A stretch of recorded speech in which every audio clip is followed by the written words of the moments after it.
Sa kasalukuyang panahon, muling nahaharap ang Pilipinas sa isang mahalagang desisyon pagdating sa modernisasyon ng ating Air Force. Habang patuloy ang tensyon sa West Philippine Sea, malinaw na kailangan ng bansa ang mas matibay at modernong kakayahang panghimpapawid. Isa sa mga pinakamadalas na tanong ngayon ay ito: anong multi-role fighter ang tunay na may pinakamalaking tsansang piliin ng Pilipinas? Bagamat maraming pangalan ang lumulutang, isang aircraft ang palaging bumabalik sa usapan: ang F-16V Viper. Isang malaking salik sa diskusyong ito ang tinatayang 2.5 bilyong dolyar na tulong militar mula sa Estados Unidos. Mahalagang linawin na ang ganitong uri ng tulong ay hindi basta ibinibigay ng walang kondisyon. Karaniwan, ito ay nakaangkla sa interoperability, training at logistics na tugma sa US military systems.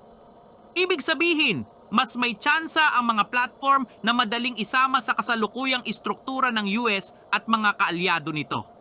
Dito pa lamang, malinaw na napakalakas ng posisyon ng mga US-made fighters sa pagpipilian. Ang F-16V ay hindi lamang isang lumang eroplano na inayos. Ito ay isang subok na fighter na binigyan ng modernong radar, avionics at electronic warfare systems. Mayroon itong ESA radar, advanced data links at kakayahang gumamit ng makabagong air-to-air at air-to-surface weapons. Para sa Philippine Air Force, mahalaga ito dahil kailangan ng eroplano na kayang gampanan ang air defense, maritime strike at ground support. Higit sa lahat, tugma ang F-16V sa laki, budget at manpower capacity ng PF. Hindi ito nangangailangan ng sobrang komplikadong maintenance o napakalaking infrastruktura. Isa pang malaking bentahe ng F-16V ay ang bilis ng integration. Ang F-16 ay ginagamit ng maraming bansa sa buong mundo. Dahil dito, mayroon ng established training programs, simulators at maintenance systems. Madaling makapagsanay ang mga piloto at ground crew ng Pilipinas kasama ang US at mga kaalyadong bansa. Ang availability ng spare parts at long-term upgrades ay hindi na problema. Sa madaling salita, mababa ang risk kumpara sa pagpili ng mas bihira o mas komplikadong aircraft. Mayroon ding ibang mga fighter na madalas banggitin sa diskusyon. Ang ilang European aircraft ay may mataas na performance, ngunit kadalasan ay mas mahal ang acquisition at maintenance.